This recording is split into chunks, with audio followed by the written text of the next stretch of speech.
Welcome everyone to SOZnet Online Gaming. I am your host, John, and in tonight's episode of The Solo Show, we'll be covering the game Battle Brothers. Battle Brothers has been around for a number of years on Steam, and it wasn't until recently that it was on sale that I decided to finally pull the trigger and pick up the base game and one of the paid DLCs. That night, I installed it on my local PC and decided to give it a quick run-through of about an hour. Well, that hour turned into about 7 or 8 hours, and at the end of that time I realized I was hooked. It was a great game, so I quickly ran back before the Steam sale ended and picked up the remaining paid DLC so I would have a complete copy of Battle Brothers and all of its available DLC, both free and paid for. It was at that time I realized this would make an excellent showcase for the solo show, and hence, here we are tonight. So without further ado, let's begin creating a new company and starting our adventures in the game of Battle Brothers.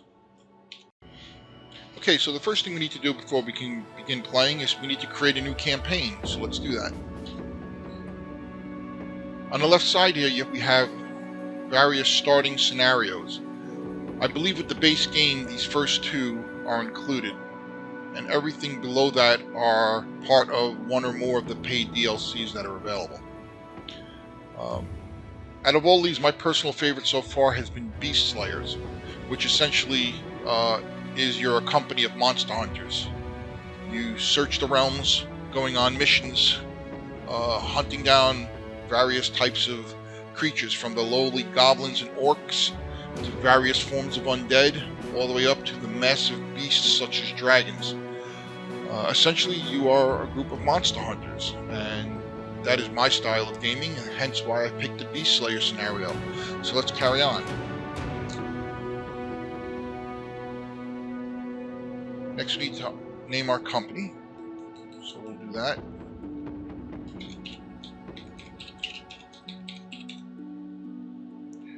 Now there's a little history to my company name here, the Undying Throne, and I'll take a moment just to discuss that, so any of you out there wondering why I picked Undying Throne, you'll have a basic idea of why this name means something to me.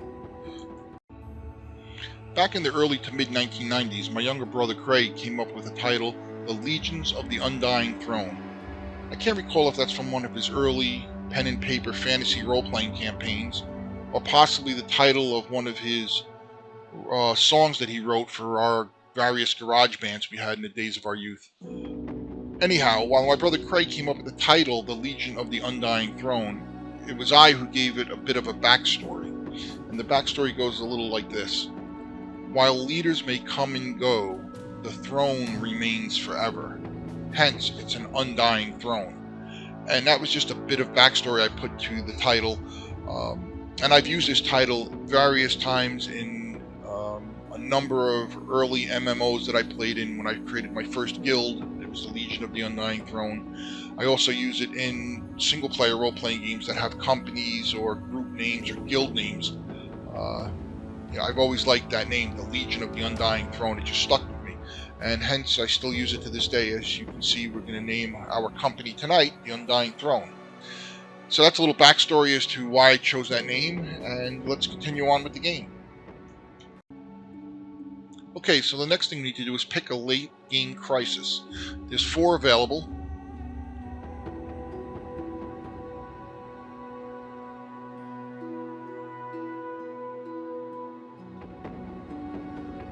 Now, before I continue, let me just say this. There is a lot of text in this game, and if I move too fast for you to read through an entire screen of text, you can always pause the video, read through it, and then hit play and continue on. So there's the 4 possible endgame crises. I'm going to stick with random because I want to be surprised. I have yet to get further enough along in the game to reach a late game crisis, but again, we'll leave it at random and see where it takes us. Next, we have to choose a banner for our company. There really isn't any banners in the game that properly connect to an undying throne motif. I'll scroll through each of the various banners so you can see what's available. but I typically choose between this one because it's a crown and the three swords, and represents, I guess, a king or a throne. I mean, a king sits on a throne, so that's my take on that as to why I picked this banner. There's plenty of others. The other banner that I sometimes decide to pick is this one, because it looks like what appears to be a Grim Reaper or a shade or a ghost, and it's undying. This represents death. So those, the three swords and the crown, and this are the two banners that I typically choose from when creating my Undying Throne campaign within Battle Brothers. Let's continue through the other banners that are available.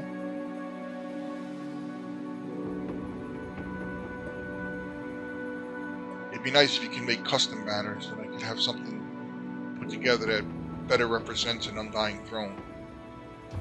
Personally, my vision would be a throne with like a skeletal king sitting on it.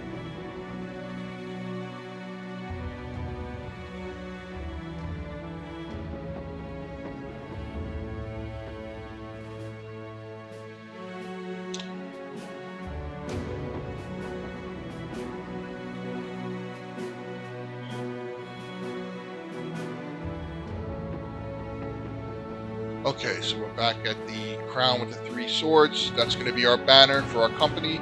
Let's move on. Okay, in this next page, we need to select the difficulties for the game. Even though I have some experience playing the game now, I must admit it is a very hard game. And I like that. I'm old school. I like the old games that were very difficult when you started out. But as you persevered and through lots of trial and error and reloading, restarting, eventually you hit a groove, and once you get going, then you become near unstoppable.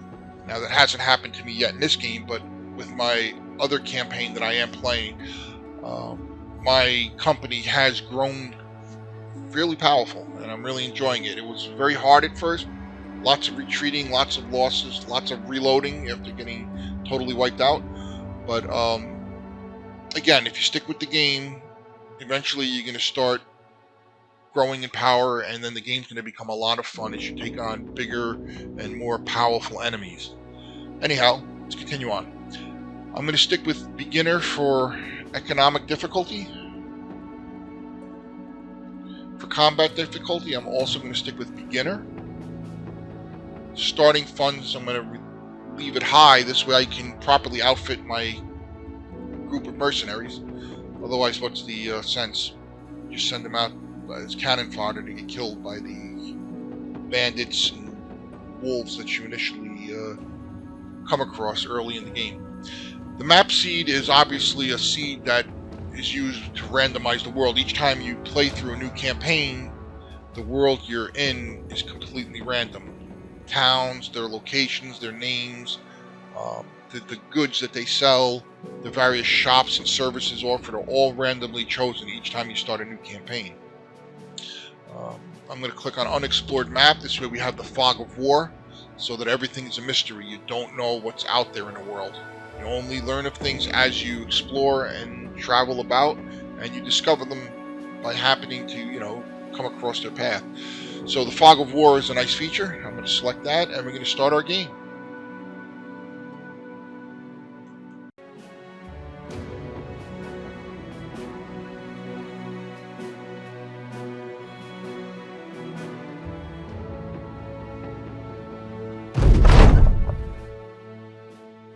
The Beast Slayers. Here's a little backstory to our company. Gets us started off in our campaign. Now I've read through this already, so I'm just going to go ahead and continue on. If you'd like to read through this, feel free to pause the video, read through, and then continue on.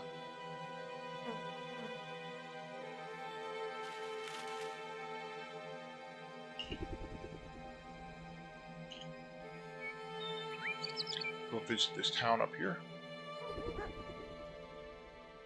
Okay, so as you can see, this is a small fishing village. There's a harbor here where we can typically go and pay coin to travel via boat or ship to one of these other towns. We're not going to do that right now. There's a marketplace, and there's also a place where you can hire mercenaries to join your company. We'll do that in a moment. First, let's just go over a few things on the top. Here, these are contracts available, basically quests. We'll be accepting or looking into these contracts shortly, but let's first discuss here. This is the amount of coin the company has. Provisions, that's how much food the company has. It requires food to go traveling across the great plains of the world. A man needs to eat. Tools and supplies are used to repair arms and armor in between battles. Ammunition. Various ammunition could be arrows, bolts, I believe javelins as well as throwing axes, etc. And medical supplies. That's for healing yourself after a battle in which you've been wounded. This button here is our roster. Let's take a look at that. Okay, so you see we have 3 members of the company so far. It's, I don't know how you pronounce that. Ike? Ike, I guess. Wolfram and Ewald. Ewald's an archer, so I'm going to take him and place him in the back here. This is essentially our front line, and this would be the rear guard.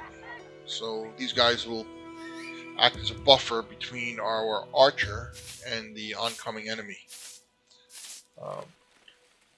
We could change names here. I don't like this name. Change it to something else.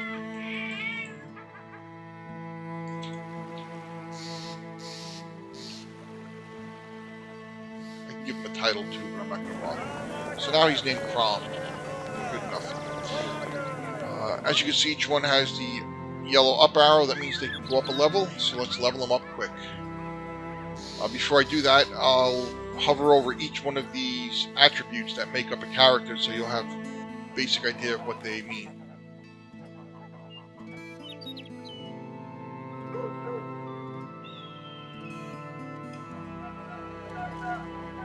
And again, if I'm moving too fast through these, you can please feel free to pause the video, catch up, and then continue on.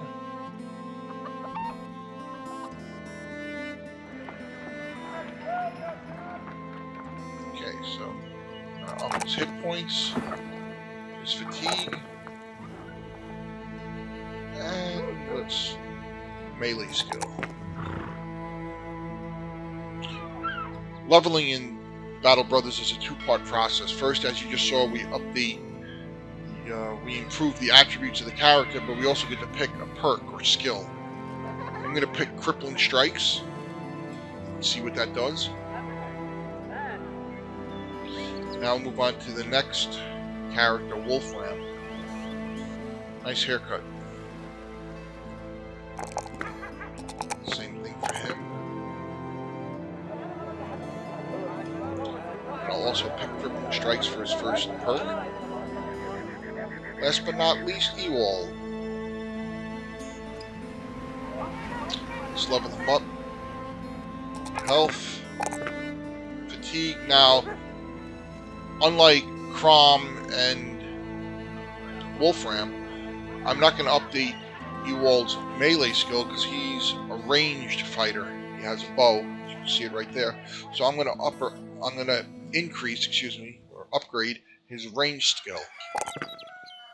Okay, and once again we're going to pick the start, Crippling Strikes. We need all the help we can get early on in the game.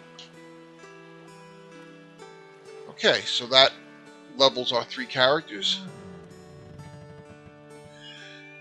Now 3 characters is a bit small to take on even the most basic opponents in combat in Battle Brothers. So let's go ahead and hire us 1 or 2 more mercenaries. So we'll go here and let's take a look.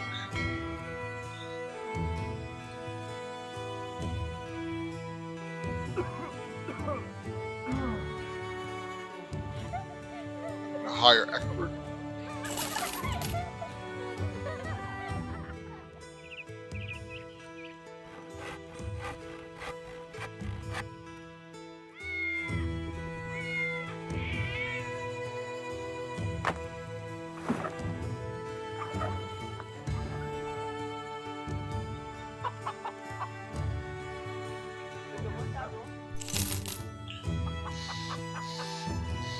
And why not?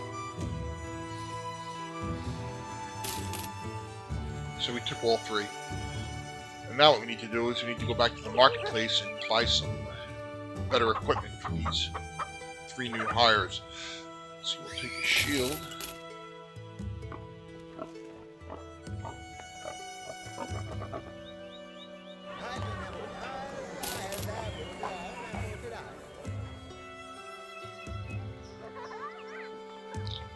Let's hope there's some more two-handed weapons. There's not be many.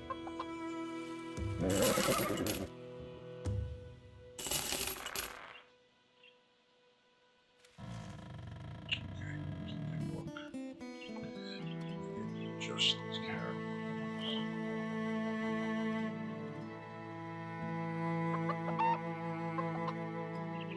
Alright, we'll start with Egbert.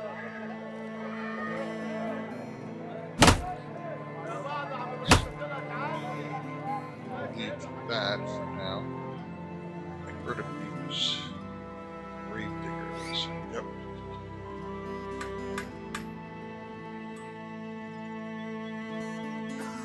Alright, so I'm going to give him a shield and the axe. And we have Ingolf. It's a better weapon than that. And give him a buckler, small shield. So we still need equipment for one more. Let's sell off this excess. I also want to pick up some more food. If we run out of food, members of the company will leave the group. So we can't begin to starve. I'm gonna pick up a bow. I'm gonna make an axe. That should be good. So I'm gonna take Guntbert, put him in the back, and we're gonna give him a bow. Actually, I should check his stats. Not very good on a bow.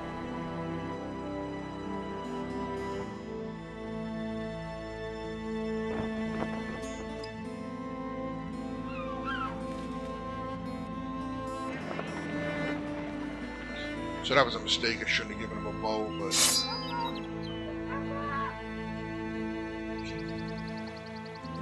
she can't dual wield. Okay. Put him back up on the front line. He couldn't hit the side of a barn with a skill level of 35. And you need to be careful because within this game, your archers better be accurate because when they release their arrows or their bolts, or throw their javelins or throwing axes, they can very easily, if they do not possess a high enough accuracy, they can very easily miss their intended target and strike one of their allies in the back. That's the last thing you want. So we'll leave the team like this. I don't expect all these guys to survive, but at least it gives us some numbers here. Okay, so let's leave the marketplace. Let's sell this, sell that, just to clean up our inventory. You know what? I'm going to buy clothing for these guys.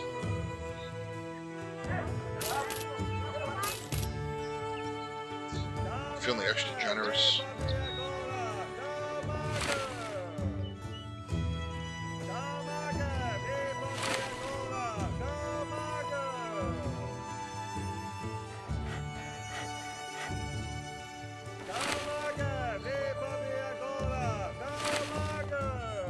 Now if you see there's a little symbol here, that means that the item needs to be repaired. You can see it's currently at 70% full.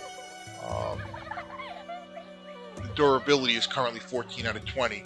In battle, as the character is hit, your armor will take a percentage of your damage that'll deduct from your durability. And once durability hits 0, the armor breaks. And again, in between battles, this armor will be repaired. So it will eventually reach 100% again, 20 out of 20, as long as we don't get it completely destroyed.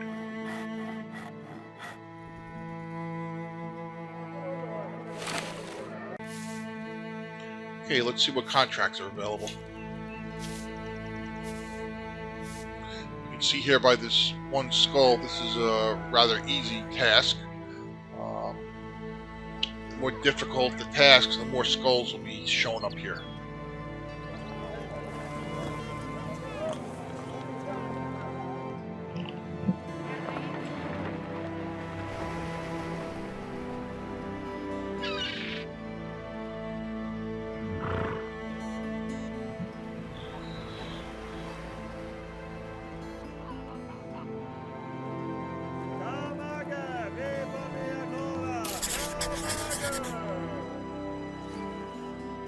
Okay, let's find the Forefathers Standard at the ruined dwellings northwest of here.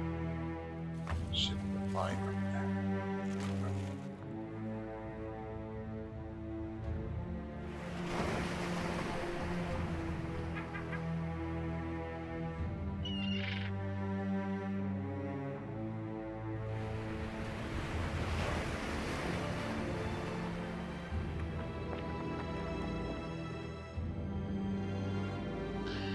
Oh, there it is. I'm afraid to find out what's in there. This could be a quick ending to the Legions of the Undying Throne. Usually these fortifications have a lot of residents.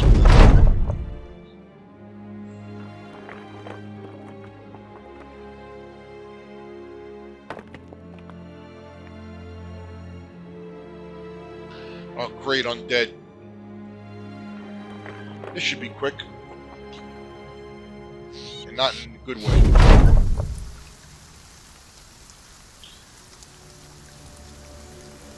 Okay, up here you can see there's 6 allies, that's our side, against 4 enemies.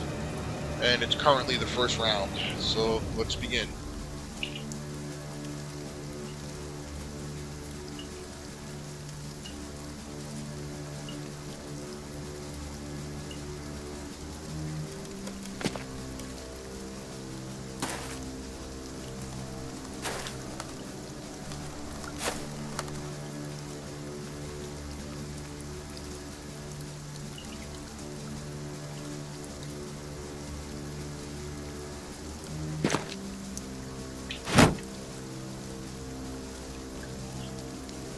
I just performed a shield wall to protect myself from any attacks for the rest of this round.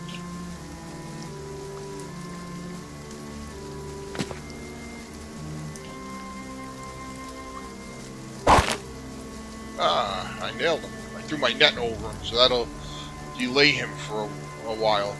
Give us a chance to take out these other 3.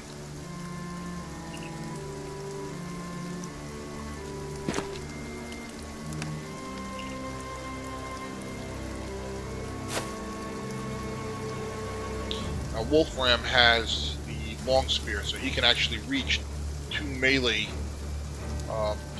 2 hex spaces with his melee weapon.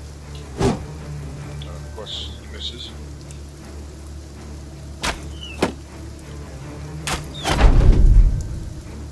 Okay, he hit the second shot.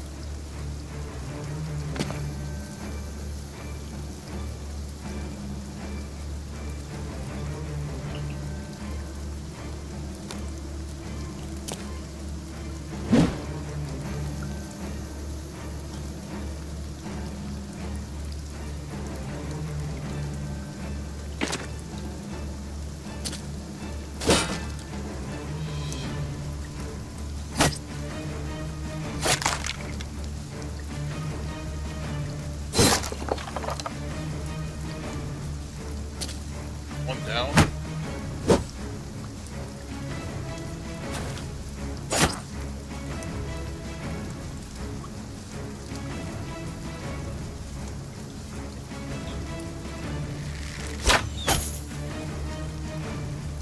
You hit him, but the armor absorbed the blow, so it didn't really do much.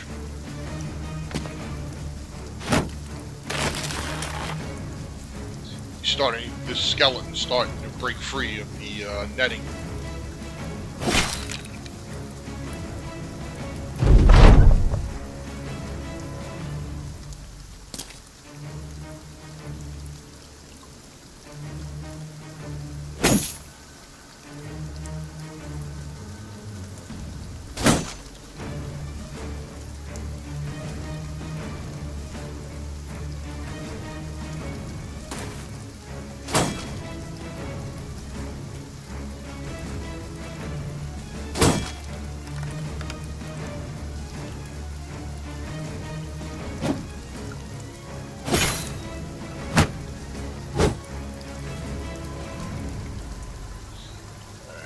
Switch. I forgot to give him a melee weapon. Okay. Let's do something else. Let's unleash the war dog. War dog. I mean, what dog doesn't like a bone to chew on? Nice, got him. 2 down, 2 left. Get him, boy.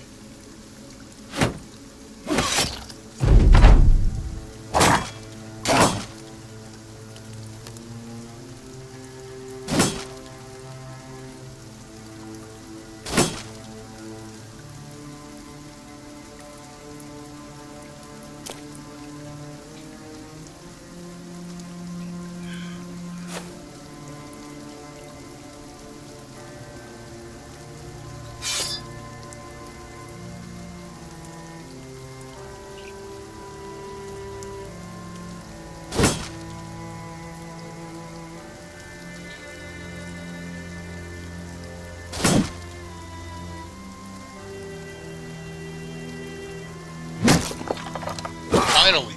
Oh! He's near death. Ah, no! He shot him in the back. That's exactly what I was talking about earlier.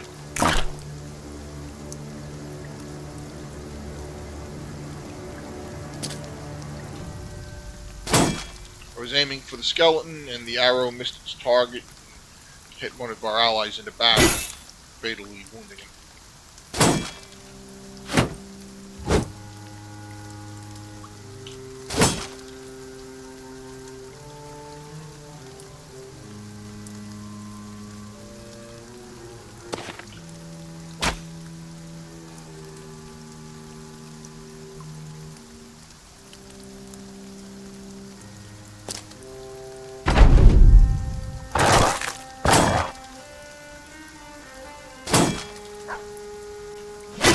Got him!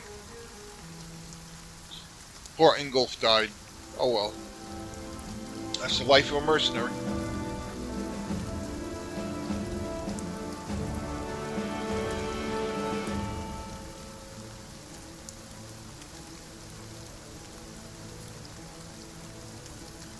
Rootin' tootin' lootin'. Looks like might have got some good loot there. We'll worry about that once we get back to town.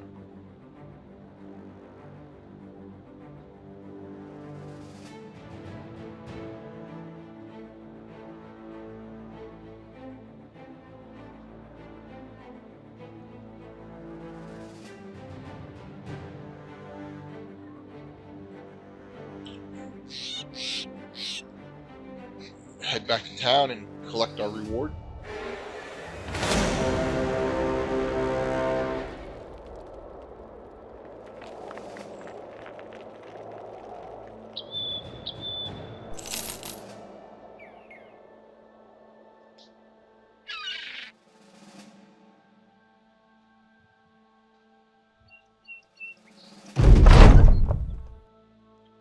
There we are. And the town now has high spirits because it got back its forefathers' standard, which makes the villagers happy.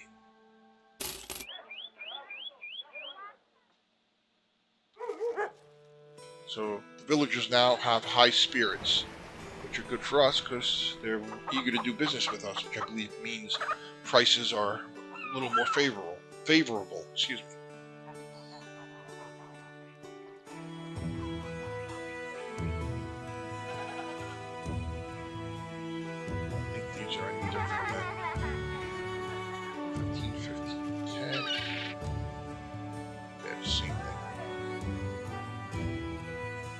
helmet's nice. Give this helmet to Wolfram.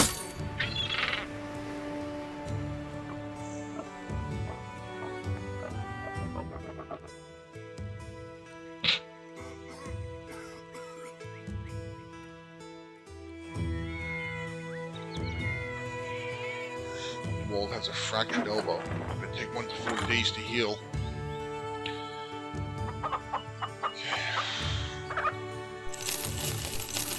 Sell all this junk.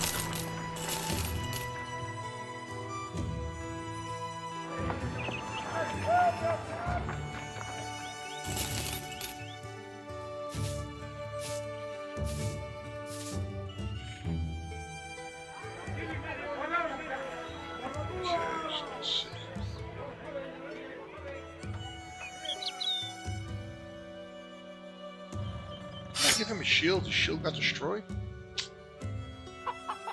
Now he's getting a pitchfork. And what I'll do is I'll give the spear to Ewald, so when he can no longer fire ranged missiles because he's engaged in melee combat, he can switch to his spear and have a better chance of survival.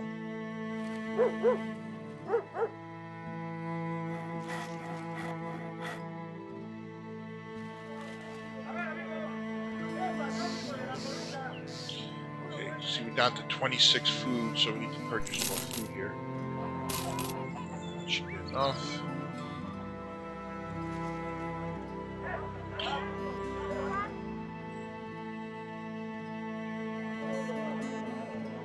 He needs a shield. I believe I saw a shield there.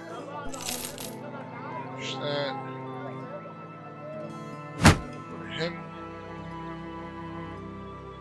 Just put him in there.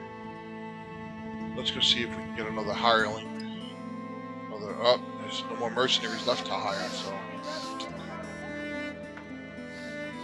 Okay, so that's the end of our first contract. And there's no more contracts left in this village, as you can see. So what we're going to do is we're going to go out and explore the world some more and hopefully find another village, or more preferably a larger town to visit. Oh!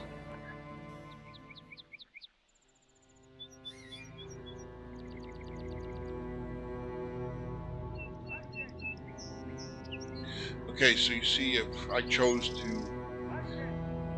hunt after vicious beasts, so now we have to defeat packs of roving beasts. Excuse me. So far we're at 0 to 5. So as we're traveling the world and we fight various enemies, they must be monsters. They can't be other humans such as bandits. And I believe the undead don't count either. So, oh, it even says there. Direwolf, Naxahiras? I don't know what that is. I believe those are like some sort of stone creature. We'll find out when we run across them. Let's get moving. We'll follow this road out of town and see what lies down the road. There's a trading caravan. Let's follow him. He's probably heading to town. Oh, here we go. Ooh, it's a nice sized town. Grotenhaven. Ooh, it's a large coastal city and trading hub. And you can see there are 3 contracts you can pick. And it also has a bunch of different shops. Let's see what we have here. Temple. Temples used to heal our company. So Ewald's elbow's better. If he still had the elbow damage, the temple could help heal that. Tavern, why not? Let's have a few drinks to up the spirits of the men.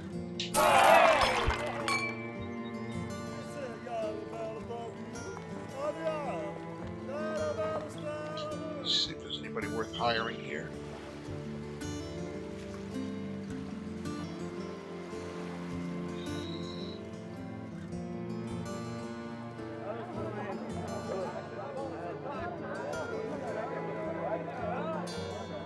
This guy would be great, but we unfortunately can't afford him. We really have one choice. We'll pick Winrich.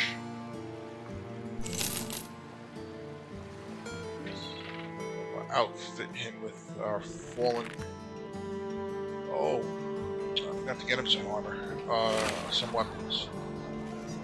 So before I do that, let's see. Yeah.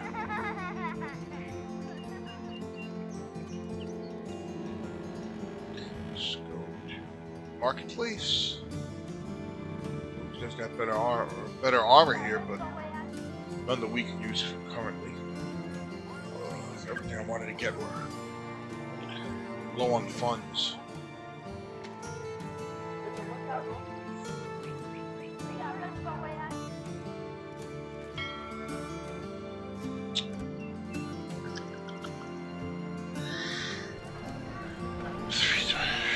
You know what? We'll sell that so we can buy that. Just a nice weapon. Alright. That's good for now. Everybody has equipment.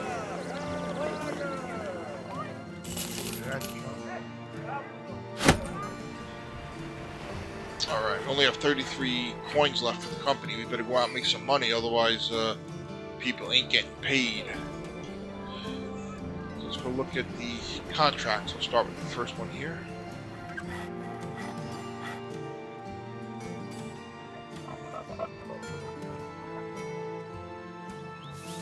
I like fighting brigands. Let's do it. I'd like to get a little more money than that. Sheep, son of a bitch. I will take it. Can't be too picky this early on. Let's head off. Northwest of Groton Haven. So we have to go northwest of Groton Haven.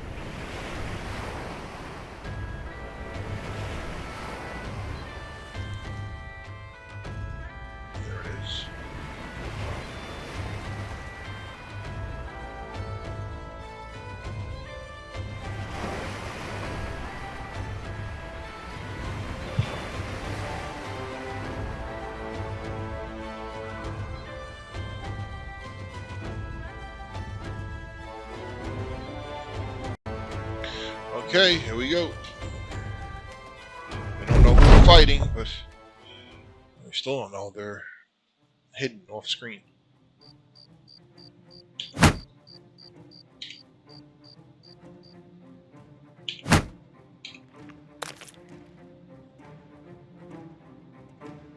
We do know it's a 6-on-6 battle.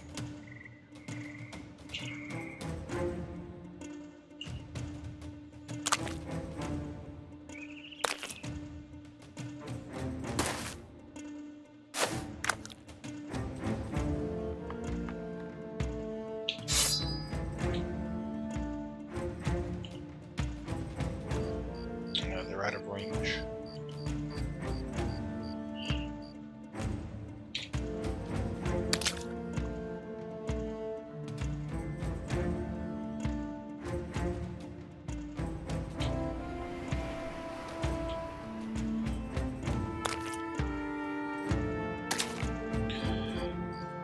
The movement is slow in the muck and mire here, so you'll notice that the combatants move very slowly, 1 or 2 hex per turn.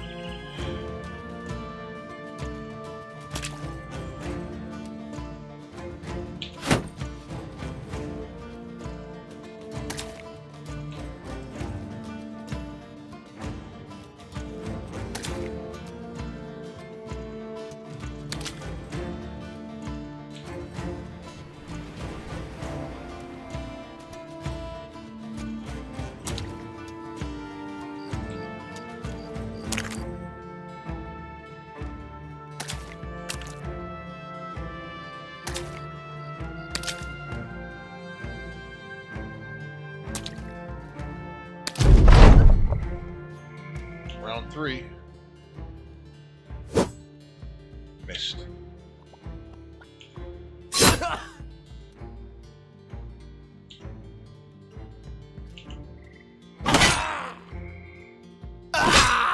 Nice. One down. 5 to go.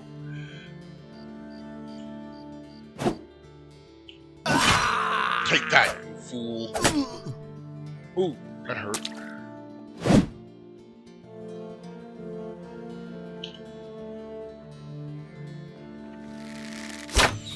Oh no! I did it again. I don't learn. This guy sucks. He's fired. We're dumping him from the campaign or the company.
Payback's a bitch.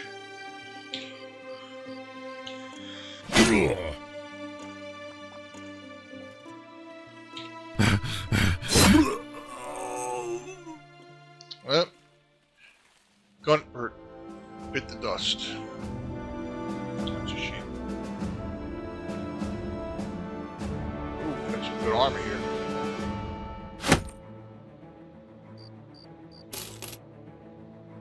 Okay, so let's again head back to town.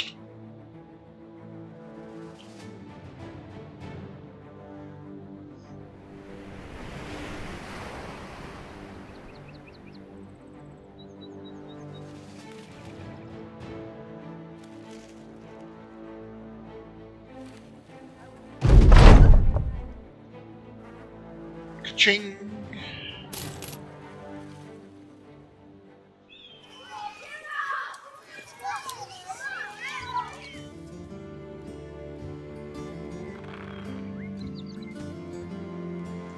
Got a few men leveled up. First, let's see what we got here. Give him better armor. Give him some better armor.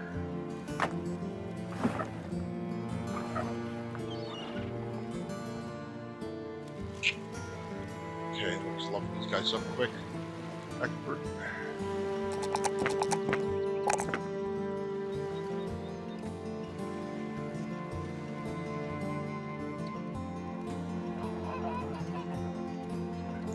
Strike, that's his first level up. He's now level 2. Wolfram, he's level 3. Nice.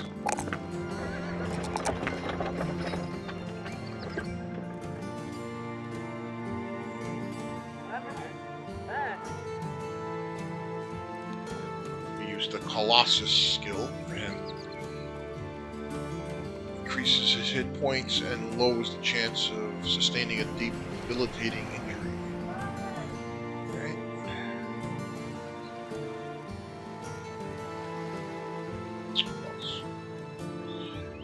too old. Let's see if it's better. We'll give him +4 to his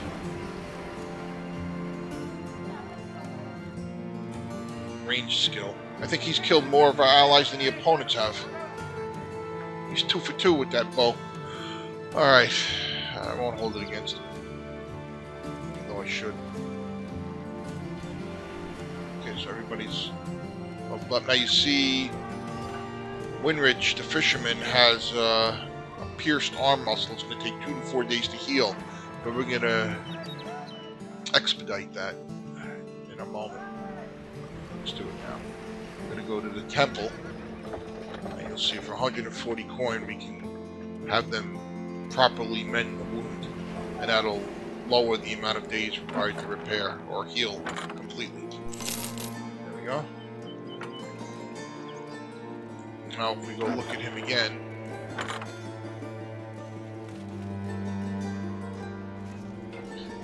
you see now it says that it's treated, so I believe it was 2 to 4 originally, now it's only 1 to 2 days until it's completely healed. Alright, let's go here. I didn't even hire some of those.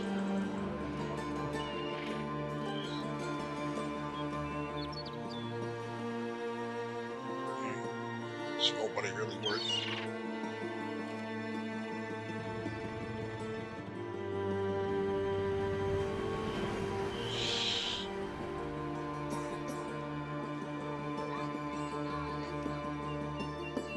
Not really anyone we can hire. I'm not going to waste money on. We don't have much coin. I'm not going to waste it on subpar mercenaries. So we'll be down to 5 for now. Let's go ahead. Terrified villagers. Well, that'll be rectified once we complete one or more of these contracts that are available. We sell this excess.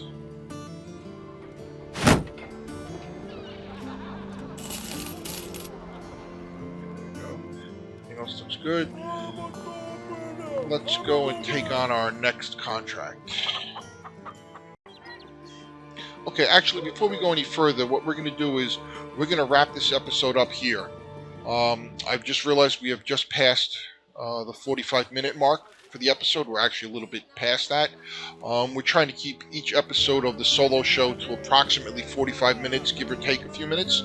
So what we'll do is with this episode of Battle Brothers, we're going to split it into a 2-part episode. So the episode you just watched would have been Season 1, Episode 2A of the solo show featuring Battle Brothers. And the next episode, which we'll be uploading shortly, will be Season 1, Episode 2B. This way we can keep the episodes to about 45 minutes each. As I mentioned before, Battle Brothers is a very involved and a very large-scale game. We can do dozens of episodes on this one particular game.